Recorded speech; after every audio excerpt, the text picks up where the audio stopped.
Hello friends, welcome to Saumya learning. Friends, आज हम लोग पढ़ने वाले हैं क्लास 8 साइंस का chapter number 3, synthetic fibres and plastics. पहले तो मेरा मन था कि मैं जियोग्राफी क्लास 8 का चैप्टर नंबर 2 पे वीडियो बनाऊं, पर फिर मैं सोचा कि वो चैप्टर बहुत लंबा है, उस पर मैं बाद में वीडियो बनाऊंगा।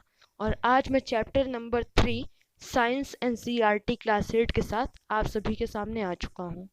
और दोस्तों, हम लोग अब वीडियो शुरू करने जा रहे हैं, पर वीडियो शुरू करने से पहले आपसे रिक्वेस्ट है कि अगर अभी तक आपने हमारे चैनल को सब्सक्राइब करके इस वीडियो को लाइक नहीं किया तो जल्दी से कर लीजिए।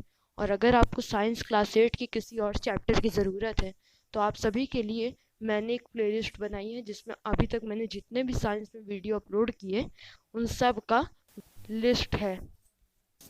तो चलिए हम लोग अपने वीडियो को शुरू करते हैं। तो सबसे पहले दोस्तों, प्लास्टिक पे हम लोग बाद में जाएंगे वीडियो के अंत में। उससे पहले सिंथेटिक पे चलें क्या? नहीं, उससे पहले हम लोग चलेंगे फाइबर्स पे कि फाइबर्स क्या होते हैं। वैसे तो हम क्लास 6 में पढ़ चुके हैं फाइबर्स एंड फैब्रिक्स, फिर हम लोग क्लास 7 में पढ़े और अब क्लास 8 में पढ़े, लेकिन सब में कुछ ना कुछ डिफरेंस था। क्लास 6 में हमने सब कुछ ब्रीफ में नहीं पढ़ा।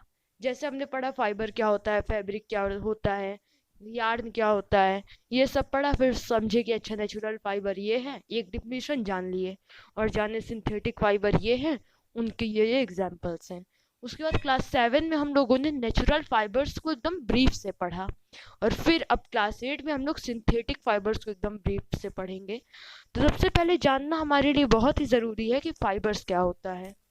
पर फाइबर से भी पहले जानेंगे कि फैब्रिक क्या होता है। A fabric is the material used for making clothes, यानी कि फैब्रिक वो सामान होता है जिसको कपड़ा बनाने में इस्तेमाल किया जाता है। Now fabrics are made from fibres obtained from natural और आर्टिफिशियल सोर्सेज, यानी कि अब जो फैब्रिक होता है, जो ड्रेस मटेरियल होता है, उसे फाइबर से हम लोग बनाते हैं, और फाइबर हमें नेचुरल या फिर आर्टिफिशियल सोर्स से मिलता है, प्राप्त होता है। Beside clothes, fibers are also used for making carpets, sale of boards, parachutes, upholstery and many more items. कपड़े के अलावा फाइबर को कारपेट इस चीज़ के लिए या फिर पैराशूट, इसी तरह के कई चीज़ों के लिए, कई चीज़ों को बनाने में इस्तेमाल किया जाता है। Now fibres can be natural और आर्टिफिशियल, क्योंकि फाइबर्स को नेचुरल या फिर आर्टिफिशियल सोर्सेज से ऑब्टेन किया जाता है, इसीलिए फाइबर नेचुरल भी हो सकती हैं और आर्टिफिशियल भी हो सकती हैं। Fibers such as cotton, wool, jute and silk are natural fibers, whereas rayon, nylon and polyester are artificial fiber. यहाँ पर हमें नेचुरल और आर्टिफिशियल फाइबर के कुछ एग्जाम्पल दिए हैं। नेचुरल फाइबर में है वूल, जूट, सिल्क और कॉटन। जहाँ तक बात आई आर्टिफिशियल फाइबर की, तो इसके एग्जाम्पल है रेयॉन, नाइलॉन, पॉलिएस्टर।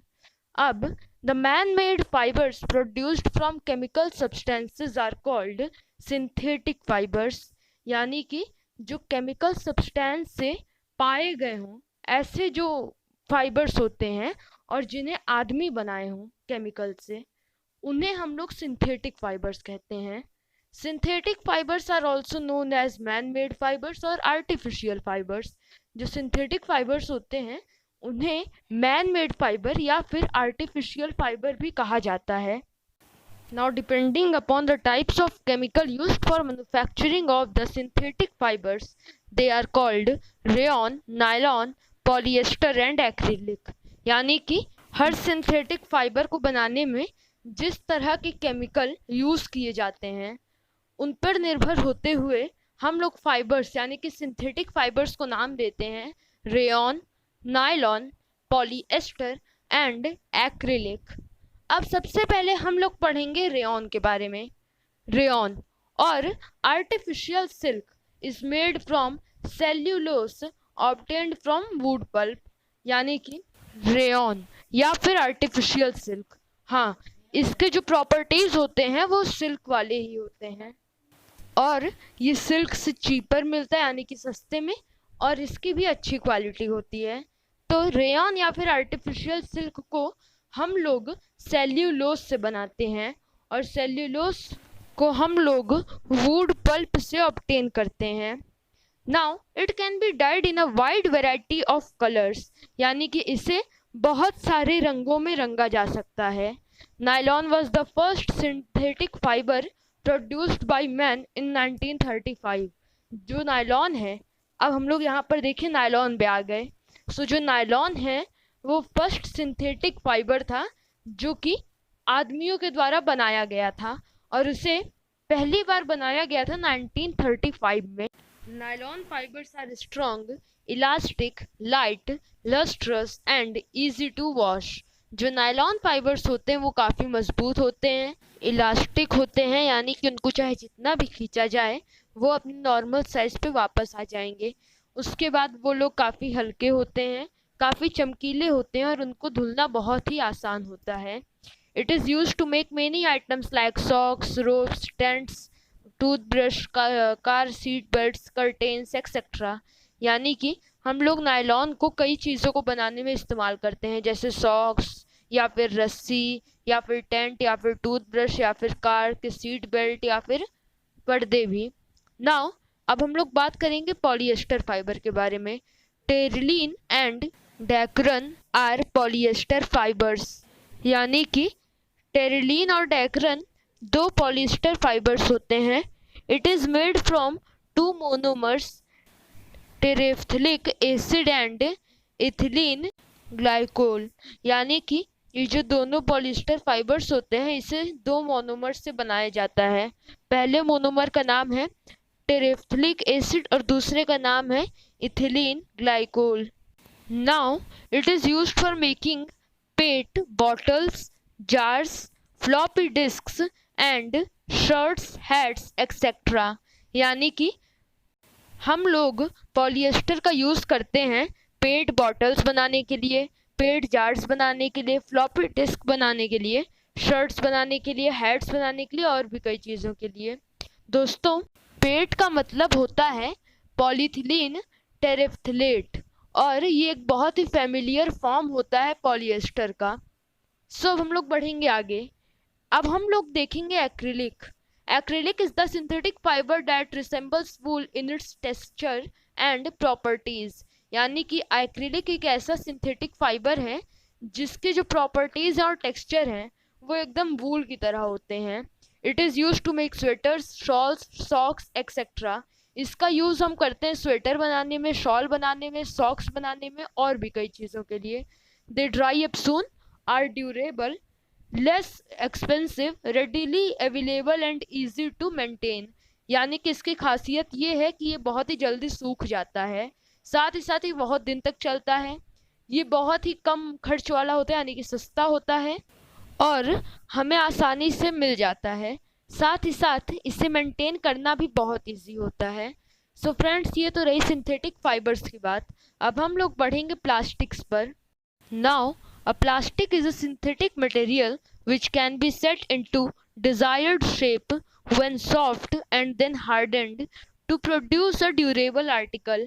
यानी कि प्लास्टिक एक सिंथेटिक मटेरियल ही होता है, यानी कि मैन मेड मटेरियल, जिसको कि अपने डिज़ायर्ड शेप में कन्वर्ट करने के लिए, यानी कि अगर आपको प्लास्टिक किसी भी शेप में चाहिए तो प्लास्टिक को शेप में कन्वर्ट करने के लिए आप सभी को उसे सबसे पहले तो एकदम सॉफ्ट करना होगा और उसके बाद उसे एकदम कड़क करना होगा अपना एक ड्यूरेबल आर्टिकल बनाने के लिए।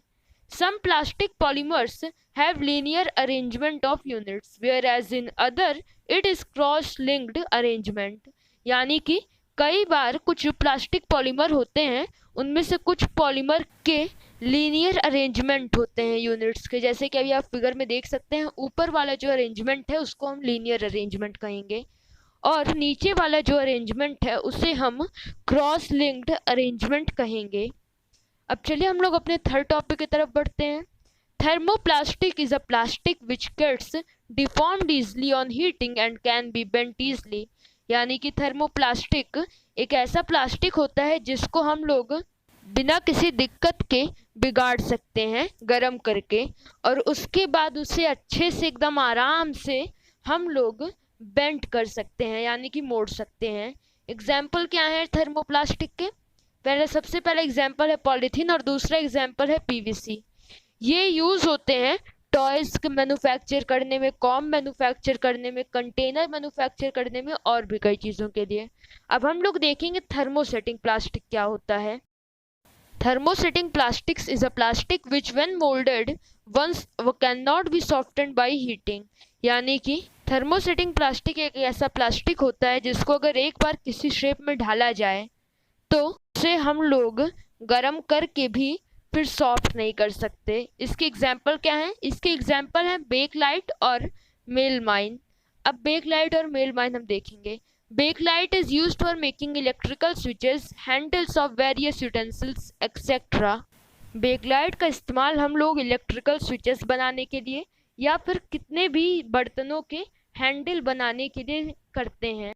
Melamine is used for making floor tiles, kitchenware, etc. और मेलमाइन का यूज़ किस लिए होता है? फ्लोर के टाइल्स बनाने के लिए या फिर किचन का जो बर्तन होते हैं, यानी कि मतलब जो बर्तन होते हैं उनको बनाने के लिए इसका इस्तेमाल किया जाता है। Now plastic is non biodegradable substance, यानी कि प्लास्टिक एक ऐसा सामान है जिसको हम लोग कोई भी अच्छी चीज़ में यूज़ नहीं ला सकते। मतलब जैसे मान लीजिए हम लोग इसको एक बार फेंक देते हैं तो फिर इससे कुछ अच्छी चीज़ नहीं बन सकती। जैसे गोबर है तो गोबर से बाद में ऊपरी बन जाएगी और ऊपरी से हमारा काफ़ी काम होता है, तो गोबर का भी हमें काफ़ी यूज़ है। लेकिन प्लास्टिक से कुछ नहीं बन पाता, इसीलिए the articles made of plastic do not rot when they are thrown away after use. यानी कि इसीलिए जो प्लास्टिक से बनी चीज़ें होती हैं वो जब उन्हें फेंक दिया जाता है इस्तेमाल करने के बाद तो सड़ती नहीं हैं। दिस पॉल्यूट द एनवायरनमेंट, इससे जो हमारा पर्यावरण है वो दूषित होता है। When the plastic waste materials are burned, जब प्लास्टिक वेस्ट मटेरियल को जला दिया जाता है, they produce poisonous gases which pollute the air, उनके अंदर से काफ़ी जहरीली हवा निकलती है जो हमारे पर्यावरण को दूषित करती हैं। The 4R principle reduce, reuse, recycle and recover should be our basic mantra to minimise the hazards associated with the disposal of plastic wastes. यानी कि हमें 4R फॉलो करने चाहिए। पहला R है रिड्यूस, दूसरा R है रीयूज, तीसरा R है रिसाइकिल और चौथा R है रिकवर। यानी कि हमें प्लास्टिक के साथ इन चारों चीज़ों को करना चाहिए। प्लास्टिक का कम से कम इस्तेमाल करना चाहिए, प्लास्टिक को फिर से यूज़ करना चाहिए, प्लास्टिक को रिसाइकिल करना चाहिए और प्लास्टिक को रिकवर भी करना चाहिए। इससे जो परेशानी होगी प्लास्टिक से वो कम हो जाएगी। अब इससे हमारा कंक्लूजन क्या निकलता है? We must think twice before using plastic items, यानी कि प्लास्टिक से बनी चीज़ों का इस्तेमाल करने से पहले हमें 2 बार सोचना चाहिए, यानी कि हमें काफ़ी अच्छे से सोचना चाहिए। सो फ्रेंड्स, यही था हमारा चैप्टर क्लास 8 साइंस का chapter number 3 synthetic fibres and plastics. अगर आपको ये वीडियो अच्छा लगा हो तो प्लीज़ वीडियो को लाइक करके चैनल को सब्सक्राइब करना मत भूलिएगा। हम लोग मिलेंगे अगले वीडियो में एक नए चैप्टर के साथ। तब तक थैंक यू, बाय बाय।